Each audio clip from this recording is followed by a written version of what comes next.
Bueno, siendo las 7 de la mañana, vamos a dar inicio entonces a la revisión del tema del día de hoy. Me compete entonces hablarles del tema de la osteocondritis disecante juvenil propiamente para la rodilla. Para los que no me conocen, yo soy Antonio Rego, yo soy residente de la Universidad CES. Los objetivos principales que me tracé para la charla, inicialmente vamos a definir de qué se trata esta enfermedad o lesión, exponer su fisiopatología y los diferentes mecanismos de lesión y cuáles son sus teorías a lo largo de la historia. Vamos a comprender los diferentes factores de riesgo para que ésta se produzca y por último brindar un enfoque diagnóstico y terapéutico según las características de la lesión. En cuanto a la historia, lo primero es que eso se viene describiendo desde 1886 por el cirujano Franz Koenig. Este cirujano alemán inicialmente lo describió como unos cuerpos libres interarticulares que no debe haber un proceso traumático previo, pero que él inicialmente descubrió que había o creyó que había un proceso inflamatorio a nivel del cartílago y la estructura subcondral que iba a llevar a que se producieran un estadio más tardío de esta lesión que generara cuerpos libres intraarticulares. No fue sino hasta 2008 cuando se creó el grupo de investigación en osteocondritis de la rodilla. Esto es un consorcio internacional que fue fundamentado principalmente por ortopedistas, fisioterapeutas y radiólogos que a partir de aquí empezaron a unificar todos los conceptos, su definición y algunos hallazgos imagenológicos y la progresión de esta patología. Entonces, para el grupo ROC, en 2008, ellos inicialmente lo describieron como una alteración focal e idiopática del hueso subcondral que iba a presentar un riesgo de inestabilidad y una alteración del cartílago articular, adyacente que esto pudiera llevar a provocar o a promover una osteoartritis prematura, siempre y cuando se diferenciaran de lesiones osteocondrales secundarias a algún traumatismo previo. ¿Por qué esto? Y es porque no solamente la osteocondritis disecante, sino la necrosis vascular, la insuficiencia subcondral, fracturas por insuficiencia subcondral o los traumatismos que causan fracturas agudas con lesiones osteocondrales grandes y la osteoartritis van a pertenecer al espectro grande de los defectos osteocondrales, pero que todos van a tener un tratamiento y un enfoque que van a ser diferentes. En cuanto a la epidemiología, esto es una patología que se puede desarrollar principalmente o se ha visto en la literatura más reciente de 9.5 casos por cada 100.000 personas, teniendo una mayor prevalencia hacia las rodillas, afectando principalmente a los pacientes que están entre los 10 y los 20 años. Unos autores dicen que el pico máximo es entre los 14 y los 16 años. La afección de hombres es 2 veces versus la afectación de las mujeres. Se encuentra una bilateralidad en un 30-40%, aunque de estas sintomáticas van a ser nada más entre un 10 y un 15%. Y hay una relación estrecha entre no solamente la juventud, el cartílago y la madurez esquelética, sino la actividad deportiva y según algunos autores el microtrauma que se produce constantemente propio pues de la actividad de los jóvenes. Los sitios más frecuentes de lesión van a ser inicialmente la rodilla, después el codo, la rodilla 9.5, el codo hasta 4.6 y el talo en su domo, pues principalmente más medial, en su hombro más medial, 2.2 por cada 100.000 personas. Y en cuanto a la rodilla, los sitios más afectados son principalmente el cóndilo medial en el aspecto posterior, el cóndilo lateral, luego las lesiones propias de la rótula y por último las lesiones propias del surco troclear. Existen unos factores de riesgo que ha definido la literatura con una asociación muy grande, principalmente la obesidad, las alteraciones, las malalineaciones en el plano coronal, principalmente el varo valgo, va a llevar a una alteración o a un mayor riesgo de presentar estas lesiones. El imbalance de los tejidos blandos, algunas enfermedades metabólicas y algunos genes asociados familiares a esta patología. Y por último, el deporte, como muy importante, pues lo mencioné previamente, el microtrauma que genera. Entonces, hacia 2018 salió un estudio, digamos, muy interesante que iba a catalogar la obesidad como un factor de riesgo principal con un OR aumentado para desarrollar esta patología. Y en este estudio se incluyeron casi 1 millón de pacientes, de los 1 millón de pacientes que se evaluaron durante 10 años, 269 pacientes presentaban una osteocondritis disecante y los clasificaron en pacientes con obesidad extrema, obesidad moderada, sobrepeso, peso normal y por debajo del peso normal. ¿Qué fue lo que encontró este estudio inicialmente? Que cuando se evalúan todas las articulaciones, no solamente la rodilla, sino el codo, el talo, el hombro y la cadera, para los pacientes con una obesidad extrema y una obesidad moderada existía una diferencia significativa para presentar esta lesión. Y cuando se iba propiamente a la rodilla, pacientes cuando se comparaban con una obesidad moderada y un peso normal, también tenía una diferencia estadísticamente significativa para presentar esta patología. La etiología, aún se desconoce a ciencia cierta cuál es el mecanismo principal por el que se produce esta lesión. Sin embargo, han existido varias teorías en la literatura para describir cada una y el curso de esta enfermedad. Entonces, se han descrito características vasculares de la osificación endocondral, mecanismos biomecánicos y mecanismos propios genéticos. En cuanto a las teorías vasculares que tenemos, en los estudios en animales se ha encontrado principalmente que existe una isquemia local epifisiaria.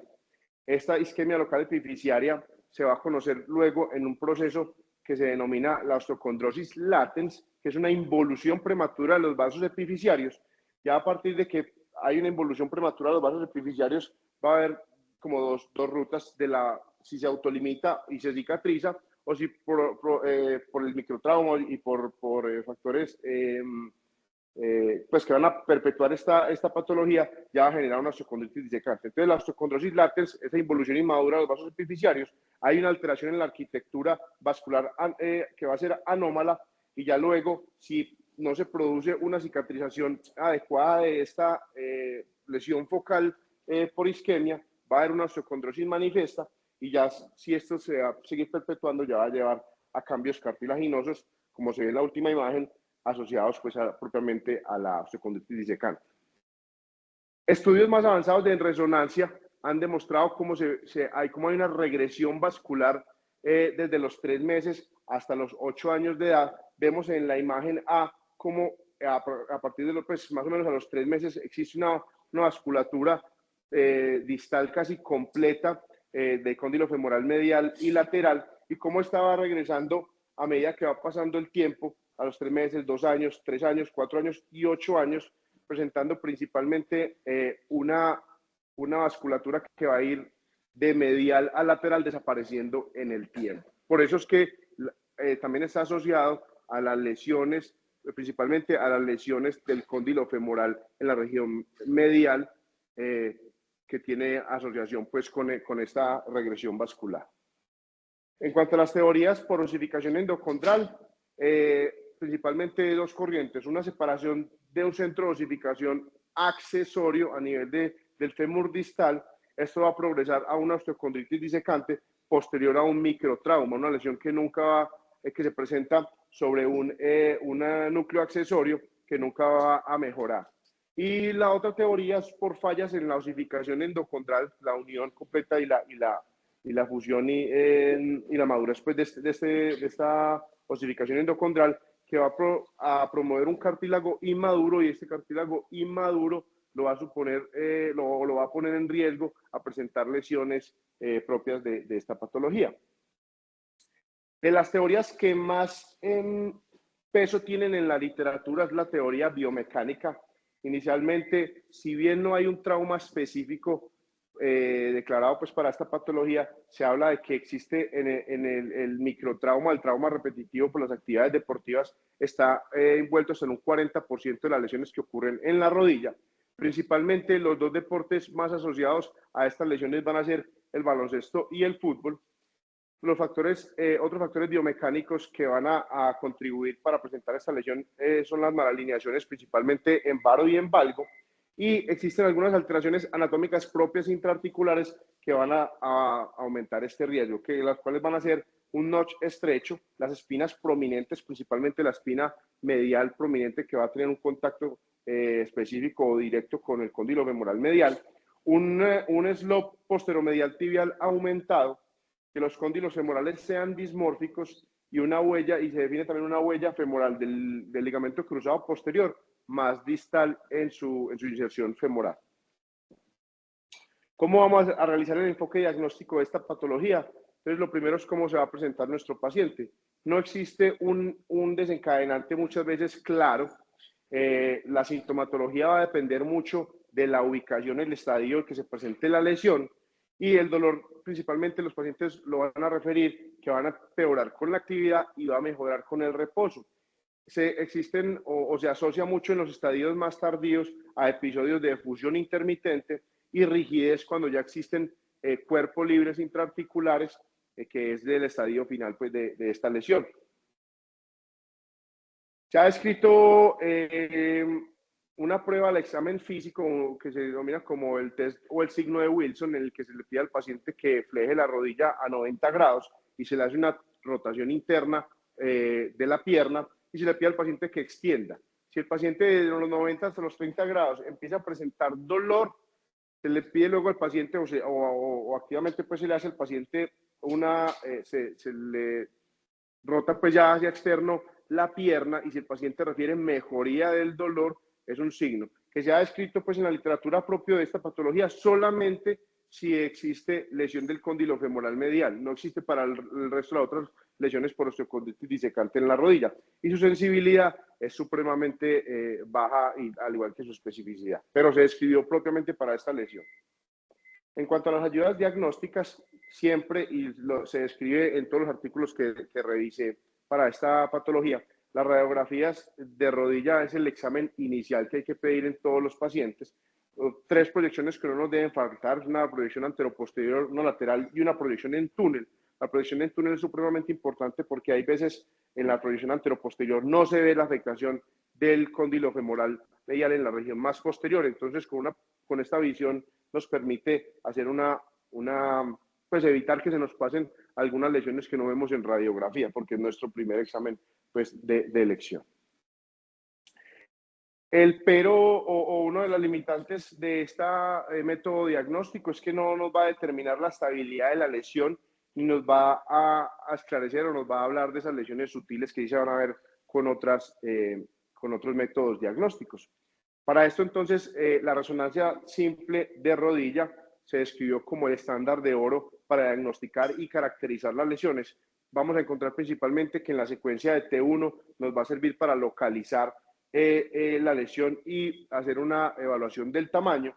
Y en la secuencia T2 nos va a hablar de la integridad articular, el edema medular y la interfaz que existe. Esta interfaz es muy importante porque nos va a definir la cronicidad y la inestabilidad de las lesiones.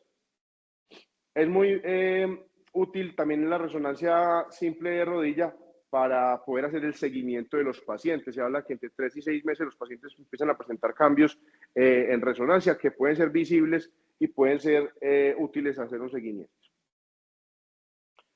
En uno de los artículos que revisé, principalmente realizado por radiólogos, en los que iban a diferenciar las diferentes etiologías de las lesiones osteocondrales, como les había mencionado previamente, ellos definieron 4 estadios que me iban a hablar, no solamente del grado y la importancia de la lesión, sino el riesgo de inestabilidad y cronicidad pues, de esa lesión. Entonces, para eso, el primer estadio en el que se veía un halo de hiperintenso sobre una lesión focal, como lo vemos en el estadio 1, sin disrupción del cartílago articular. En el estadio 2 vemos cómo pueden haber unos asociados a ese halo sin disrupción del cartílago, pues de la articulación. Vamos a ver quistes alrededor de la lesión. En tercer lugar, ya estos quistes van a desaparecer, pero lo que empieza a pasar es que ya sí empieza a haber una penetración, una lesión propia del cartílago articular que me va a suponer una lesión inestable. Y ya por último es cuando se pierde completamente ese sostén que tiene esta lesión focal a nivel del cartílago articular y ya se desprende de su inserción pues normal. Entre otras ayudas diagnósticas que menciona la literatura, cada vez desapareciendo más la tomografía para evaluar el grado de consolidación después de una fijación, si opté por un manejo quirúrgico. El SPECT-CT inicialmente apareció como una herramienta muy buena para caracterizar estas lesiones, sin embargo ha entrado en desuso porque ha perdido especificidad y en estudios de costo-efectividad versus la resonancia magnética no ha mostrado pues una superioridad y está pues algo por detrás pues sobre todo en nuestro medio. La ecografía se ha utilizado sobre todo para evaluar osteocondritis disecantes, principalmente en el codo. No hay una utilidad importante para su evaluación en la rodilla y tiene una muy baja sensibilidad. Para evaluar la estabilidad y la gravedad de las lesiones, la artroscopia se definió como un método inequívoco que nos ayuda a caracterizar no solamente la estabilidad, sino la extensión del daño y cómo está este lecho o cómo está propiamente la lesión. Y en esto se definió entonces como la manera, visualmente la mejor manera de evaluar la inestabilidad de cada una de estas lesiones y se han descrito clasificaciones a partir de estas que ya veremos. Empezando los métodos diagnósticos más, digamos, pues primarios, como es la radiografía convencional. Bern y Harty, aproximadamente a finales de los 90, describieron unas lesiones o unos hallazgos principales que lo definían en el talo, pero los extrapolaron a las lesiones en el codo y en la rodilla. En los estadios 1 veíamos un área pequeña por compresión del hueso subcondral. En el estadio 2 íbamos a ver una lesión que se iba a desprender parcialmente y que empezaba a formar este fragmento de osteocondritis disecante. En el estadio 3 ya había una lesión completa desprendida de su lecho principal, y en el estadio 4 ya se iba a generar un cuerpo libre dentro de la rodilla y una secuela pues propia de esta lesión. Ya en cuanto a resonancia, a finales de los 90 también Hefty y colaboradores describieron una clasificación que principalmente en la secuencia en T2, en un corte sagital, en los que también querían evaluar no solo la cronicidad, sino qué tan estable o inestable pudiera ser la lesión. Entonces, para los estadios 1 y 2, en los que no se veían unos márgenes claros de lesión y que todavía no había un desprendimiento estructurado del cartílago y el hueso subcondral, lo definían como lesiones estables. Y ya para las lesiones o la clasificación de los estadios 3, 4 y 5, en los que ya se veía una línea clara, un desprendimiento óseo, pues un desprendimiento subcondral y osteocondral, y ya habían cuerpos libres, ya se definían entonces como lesiones inestables que iban a meritar otro tipo de manejo. Este estudio o este grupo de investigación, el grupo ROC, lo que buscó entonces y lo que describió una clasificación que luego fue validada y tenía una variabilidad interobservador muy poca, en los que ellos quisieron evaluar entre dos tipos de lesiones: las lesiones inmóviles, es decir, las lesiones que iban a ser más estables, y las lesiones móviles o las lesiones más inestables. En las lesiones inmóviles, ellos describían que en el primer estadio íbamos a encontrar un cartílago sin anormalidad detectable, que artroscópicamente no íbamos a detectar nada. Pudiéramos llegar a ver en el estadio 2 una sombra, pero sobre un cartílago intacto, pero que podía presentar una atenuación en esa visual, sobre todo cuando se le disminuía la luz al artroscopio, pues al lente, podía presentar una zona de atenuación con respecto al resto del cóndilo femoral. Y en el estadio 3 de las lesiones inmóviles íbamos a encontrar el signo de la arruga en el tapete que lo definen como una lesión que se va a enmascarar una fisura que existe sobre el cartílago articular.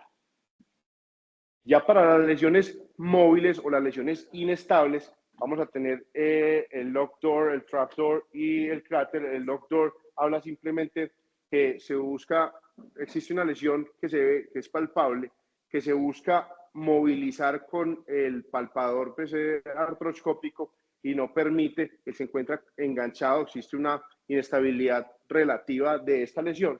El trapdoor es esa lesión que con el mismo palpador o con algún instrumento artroscópico se abría ya como una puerta que permitía esa fisura, ya había roto completamente el cartílago articular y permitía una especie de bisagra. Y por último, la lesión más severa, ya cuando existía un cráter dentro de la articulación, la lesión osteocondral propiamente, que generaba un cuerpo libre y ya esta parte de la puerta, por así decirlo, ya no existía.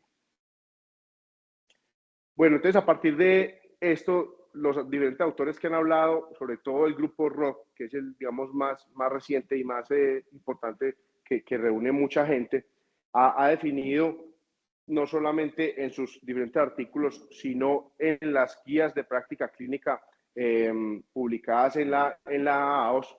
Ellos encontraron algo muy interesante, y es que de lo poco o mucho que se conoce esta patología, una de las conclusiones de esta guía era que principalmente para lo que ellos encontraron eran incapaces de generar una recomendación fuerte a la luz de la evidencia para de los diferentes estudios, porque todos eran estudios de series retrospectivas o serie de casos clínicos en los que los que encontraron un tratamiento definitivo iba a ser muy difícil porque no veían un manejo homogéneo entre los diferentes grupos y no podían determinar específicamente un consorcio, un consenso en los que dijeran para cada lesión qué es lo que se debe hacer. Entonces existe todavía mucha investigación alrededor de este tema, pero lo que sí se ha definido entonces es decir, definamos entonces dos cosas específicas.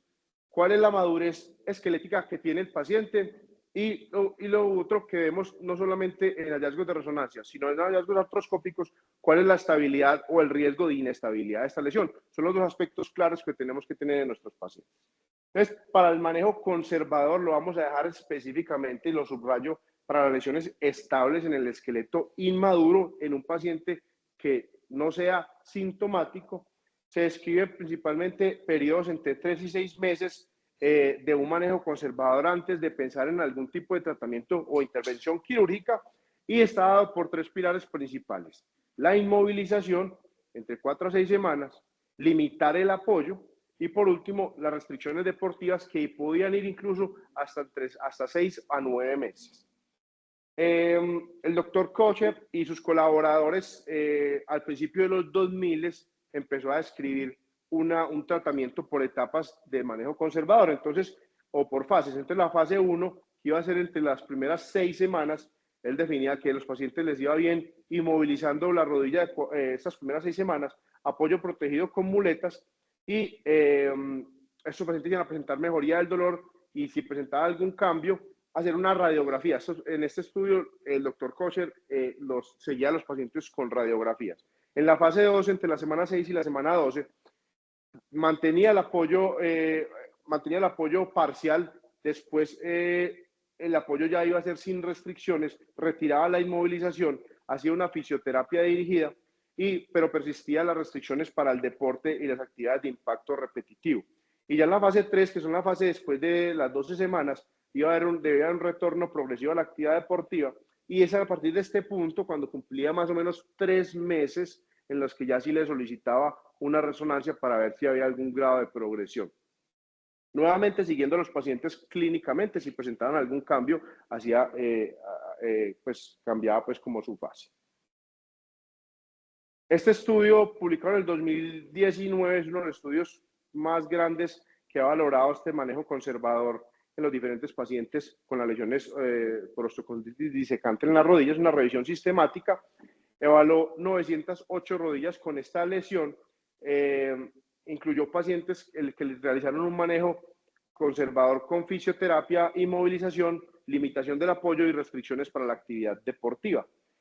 Se encontraron unos datos, digamos, alentadores, pues encontraron una tasa de cicatrización de aproximadamente el 60 al 70%. Sin embargo, cuando uno revisa este estudio a fondo, es un estudio muy heterogéneo, en los que combinaron pacientes con lesiones con estadios muy tempranos o lesiones estables y pacientes con estadios tardíos, 3, 4, con lesiones muy inestables, siendo un grupo o parte o pool grande de los pacientes con lesiones estables. Por eso se debe pues como evaluar pues bien esta parte de la evidencia. Bueno, ya en cuanto al manejo quirúrgico, vamos a dividir a los pacientes principalmente en 3 grupos: los que tienen lesiones inestables o con alto riesgo de progresión, los pacientes que fallan en ese manejo conservador entre los primeros 3 a 6 meses, y los pacientes que tienen factores agravantes o deformidades, como mencionábamos previamente, que les suponían un riesgo mayor a presentar esta patología. Entonces, de menos a más, las lesiones estables que fallaban en el manejo conservador, se describen las microperforaciones de esta lesión osteocondral, ya sea de manera articular o de manera retrógrada. La manera en lo que empieza o en lo que se fundamenta principalmente, digamos que este tipo de tratamiento, es que estas microperforaciones van a presentar una liberación de factores de crecimiento y de matriz propios dentro del cartílago. Esto inicialmente es una vía transarticular. Aquí lo que utilizan es, por medio de brocas o pines, hacer una punción o varias punciones dentro de esta lesión y seguirlas en el tiempo, presentando una mejoría. Y también lo escriben de forma retroarticular o a través del cóndilo femoral afectado.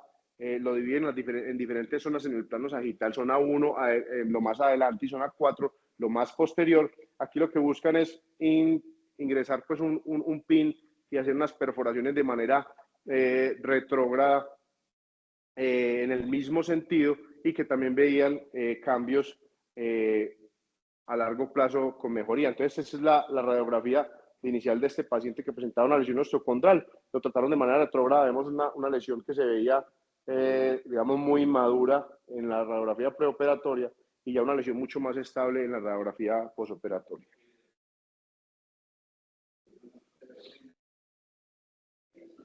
Las lesiones, el segundo grupo de pacientes son las lesiones inestables que van a ser potencialmente salvables, es decir, no existe todavía un desprendimiento completo de esta lesión osteocondral.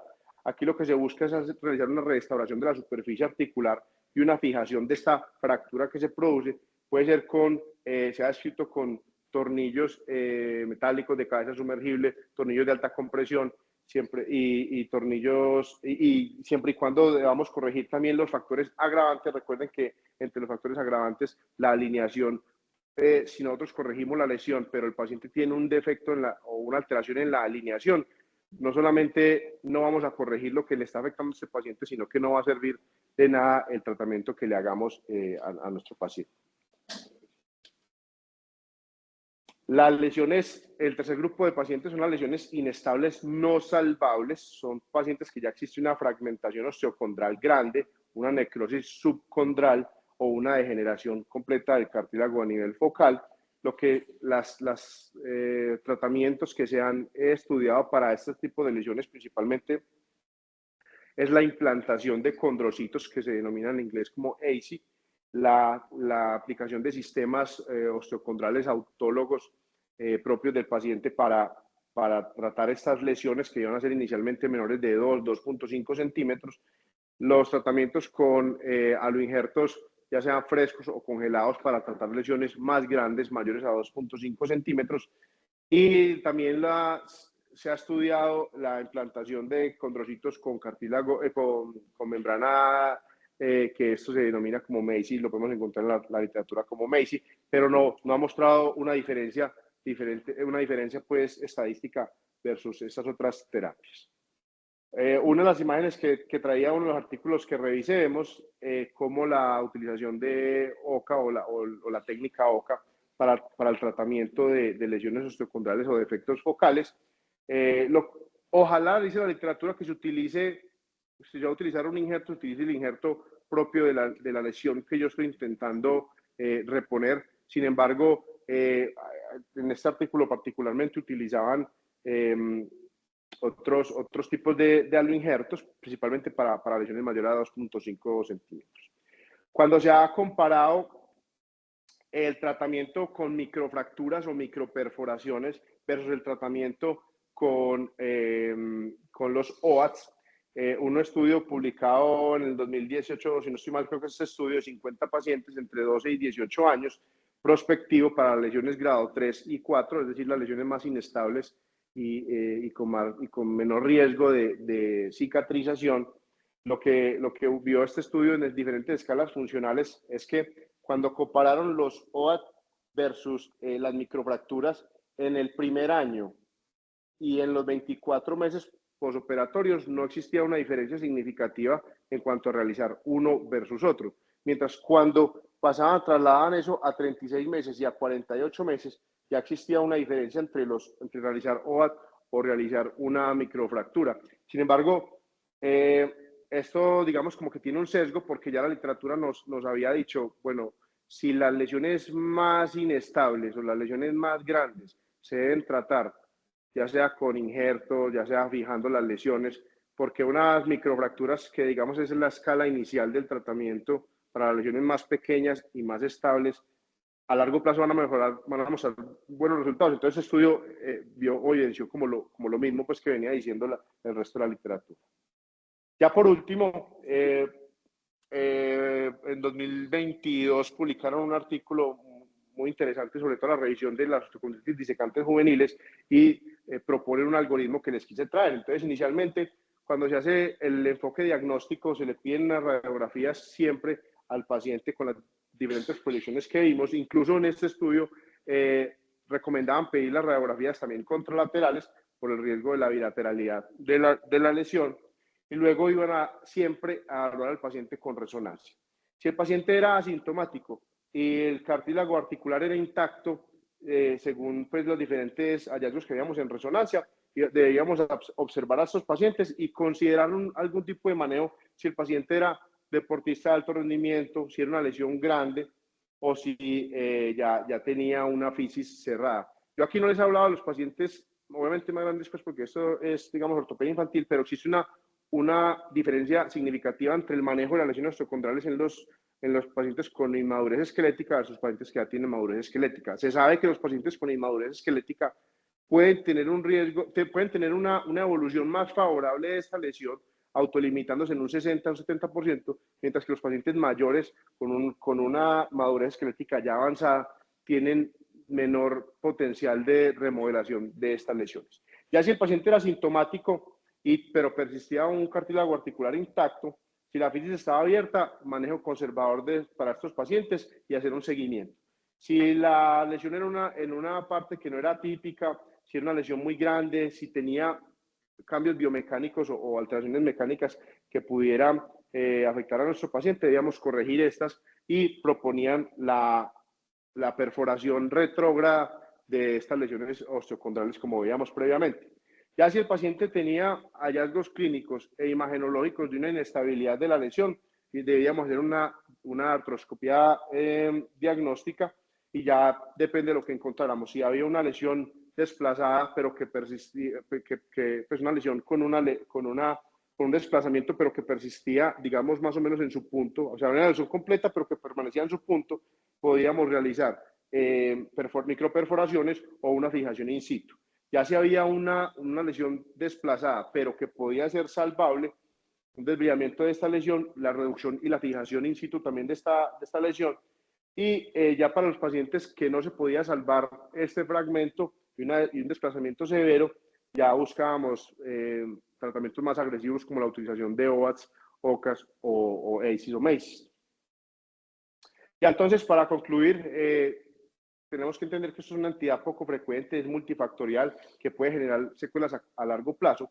La sospecha diagnóstica siempre la debemos confirmar con una imagen.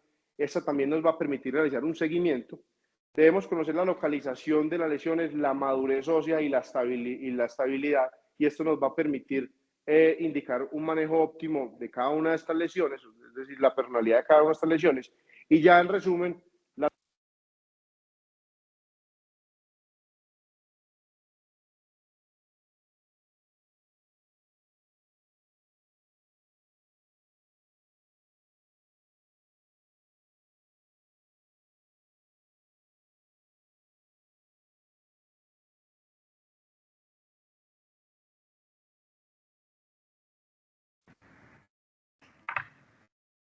Muy bien, gracias, hermano.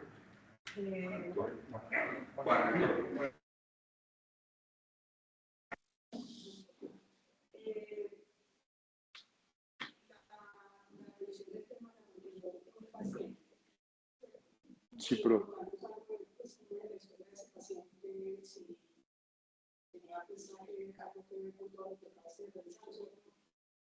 Eso, entonces sí, específicamente viendo un paciente con el doctor Sarasa, era un paciente que más o menos cumplía la edad.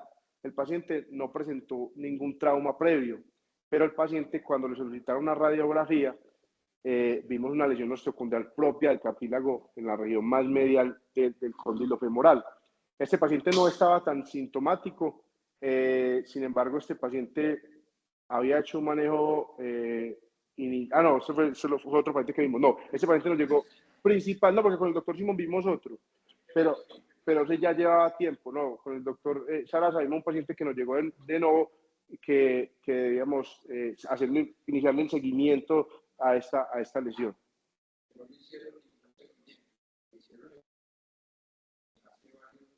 Sí.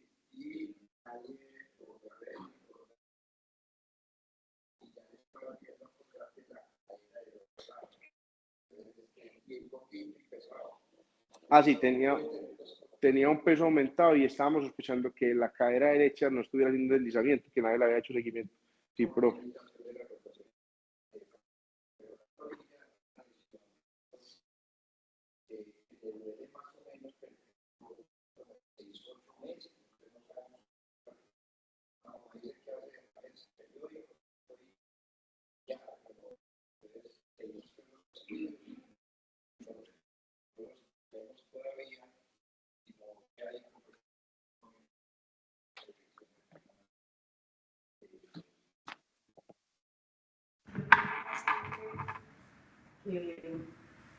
El grupo muy especial se llama Leandro Maximiliano. Es hijo de un español que vive por ahí 2,10, Leandro es muy grande. Y una cantante de ópera.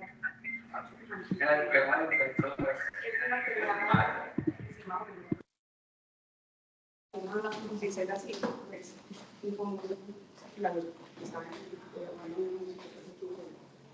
ese pelado es muy grande para la edad, muy grande. Y entonces llegó con una derrame articular, pues con una efusión articular en la rodilla. Simón me había enseñado que toda efusión articular es una artritis juvenil idiopática hasta que se demuestre lo contrario. Entonces yo dije, ay, qué guayado este pelado, bueno, sin embargo le mandé una resonancia y lo último que yo me esperaba encontrar era un osteogenético pero gigante en el cóndilo. Entonces, de manera muy juiciosa, le restringimos el deporte, el pelado súper deportista, pues futbolista, baloncesto, todo. Entonces, lo dejamos quieto como 6 semanas. Una radiografía de control y seguía viéndose la lesión, entonces se lo mandé a Jomba. Jomba dijo, hay que operarlo, hay que ponerle un OCA. A Luis Gerto. A Luis Gerto. Casi no lo puede llevar a cirugía esperando a que llegara un alimento del tamaño del hueco que tenía ese pelado en el fondo. Final. ¿Qué mijo? Encontraron un gringo de 2 metros de jaco. Exacto. Entonces, finalmente resultó el todo tal. Y salen la cirugía y me dicen, no, no te imaginas. Y yo no me imagino qué pasó. Él no tenía ningún defecto. Pues, o sea, el padre Marianito les hizo el milagro, pues porque estaba completamente normal, pues se le veía ahí como donde había sido la lesión, pero el cartílago estaba completamente intacto, digamos. Entonces, ahí es cuando le acabo de decir a Carlos que eran enfermedades muy raras, pues sobre todo en el niño, estamos hablando de los grandes, en los grandes el cartílago pues tiene el hueco y el hueco lo va a tener, pero en ese pelado, pues. Ojo con otra cosa y es ese es una buena... Los pacientes pediátricos a veces hacen una variante en los centros de osificación de los cóndilos femorales que se ven como una osteocondritis disecante y es un paciente completamente asintomático y son lesiones extensas, gigantes, muy posteriores, que son raras y me pasan con frecuencia estos niños que son micromesi, que todos los papás van a salir de pobre con el peladito y lo tienen en el club de fútbol y lo prestan para partidos de otro equipo y demás, y le empiezan a doler las rodillas. Y como lo llevan donde el deportólogo del equipo, le manda una resonancia, ¿cierto? Porque R con R, ¿cierto? Rodilla, resonancia. Entonces le mandan una resonancia y el radiólogo le reporta una osteocondritis disecante extensa de los dos cóndilos femorales mediales. Y el paciente no hace derrame, no le duele, juega todos los días. Y ahí tuve